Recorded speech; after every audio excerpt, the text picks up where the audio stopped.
大家好，歡迎來到知定講堂的啟蒙論壇，我是余茂春。中國武器發展的現代軌跡，如果忽略掉一個反覆出現的規律，我們就無法真正理解到解放軍的每一次重大躍升，幾乎都由美國在軍事優勢上的決定性展示所帶來的衝擊而觸發。從海灣戰爭到近年來涉及伊朗和委內瑞拉的衝突，美國在戰場上展現的壓倒性優勢，一再暴露出中國軍工體系的系統性弱點，迫使其經歷一輪又一輪倉促的現代化、內部危機以及政治清洗。這種模式不僅反映了戰略競爭，更揭示了中國共產黨在體制內部更深層次的結構性缺陷。從根本上來講，中共長期將美國視為其主要對手。從毛澤東關於反對西方帝國主義的意識形態框架，到習近平強調大國競爭，以及在各個權在對美國全球地位進行系統性削弱，黨的戰略使命始終圍繞着超越乃至取代美國力量展開。然而，中國的軍事現代化並非穩步推進，或是依靠創新驅動的發展路徑，而更多是由美軍不斷的絕對性軍事勝利所產生的衝擊來推動。1991年海灣戰爭使北京極為震驚，認識到精確打擊隱身技術和網絡化作戰的決定性作用。1999年美國轟炸中國駐貝爾格勒使館，以及2001年的EP3事件，則進一步凸顯了解放軍的被動性和脆弱性，促使其加速在航空、航太、網絡空間和反介入能力方面的全面投入。每一次事件都印證了一個規律：中國的進步並非源於持續的內部創新，而是對美國軍事勝利的被動反應。然而，這些努力始終受到體制性弱點的制約。首先，中共難以產生真正的創新，而是嚴重依賴逆向工程和竊取外國技術。其次，即便獲得設計原圖，中國在複製所需的工程精度和材料科學方面，往往難以達到穩定性能的要求。第三，原本旨在加速發展的軍美融合，反而在國防領域滋生了驚人的腐敗與低效，導致的最嚴重的後果就是解放軍武器品質與可靠性備受質疑。最後，一個建立在宣傳之上的政治體系，助長了誇大其詞和自我欺騙，使真實武器系統的缺陷在實戰環境中才能暴露出來。正是在實際部署中，這些缺陷變得無可否認。在近期涉及委內瑞拉和伊朗的行動中，中國提供的防空網絡、雷達系統和導彈平台，在面對美國先進的隱身與電子戰能力時，多次表現失常。那些被宣傳為能夠探測或威懾高端威脅的系統，在壓力下證明效果有限，甚至完全無效。這些失敗不僅削弱了裝備的可信度，也暴露出中國在宣傳與實際能力之間的巨大差距。中共的回應並非透明，而是內部政党。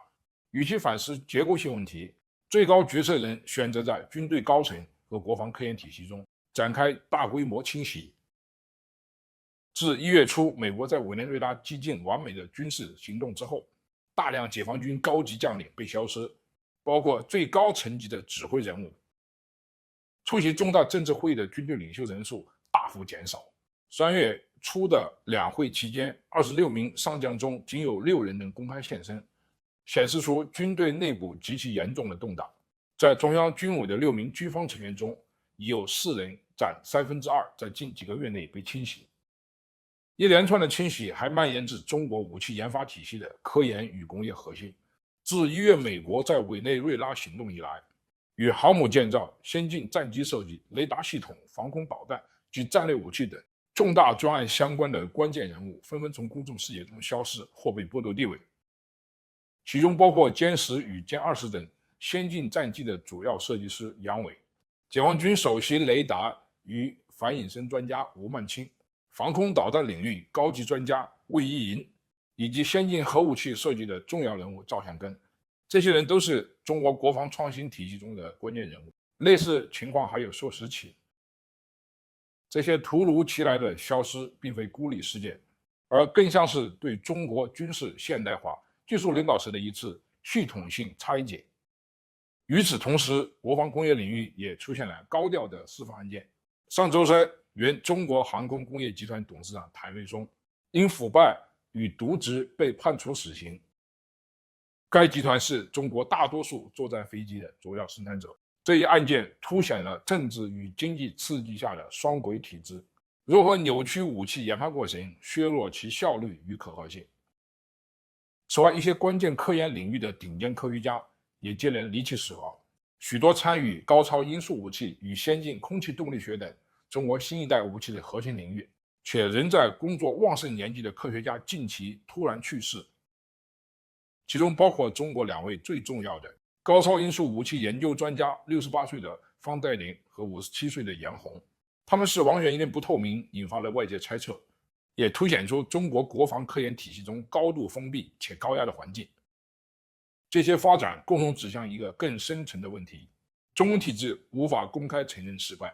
當缺陷暴露，尤其是在與美國軍力對比的壓力下，其反應不是制度改革，而是將責任歸咎於個人。這就形成了一個以政治清洗取代技術改革的回旋圈，其後果極為深遠。通過清除經驗豐富的軍事領袖和武器科學家，體系自身的學習與改進能力被嚴重削弱。同時，恐懼氛圍壓制了真實報告與批判性分析，反而強化了最初導致失敗的誇大與低效的現象，使創新變得更危險。因為講真話反而比犯錯更具風險。歸根結底，美國的軍事勝利對中國武器發展產生了雙重影響。一方面，他們作為催化劑，迫使中國加速現代化並擴展能力；另一方面，他們又充當壓力測試，暴露出一個重控制而輕能力體系的結構性弱點。每一次對抗不僅擴大技術差距，也引發中國軍隊與科研體系內部的不穩定，最終形成一種悖論：中共渴望與美國競爭，推動其不斷追求更雄心勃勃的軍事項目。但正是這個動員一切好大喜功的體制，也限制了其成功的幾率。缺乏透明評估、真實創新與制度韌性，使得進步始終不均衡且脆弱。從這個意義上看，美中競爭不僅是武器的較量，更是制度的較量。美國受益於一種容忍失敗、以失敗推動進步的模式，使其能夠不斷適應與改進；而中國的體制則將失敗轉化為政治危機。只要這種情況持續存在，每一次美國軍事優勢的展示，不僅會在外部挑戰中國，也會在內部動搖其穩定，從而加深它試圖彌合的差距。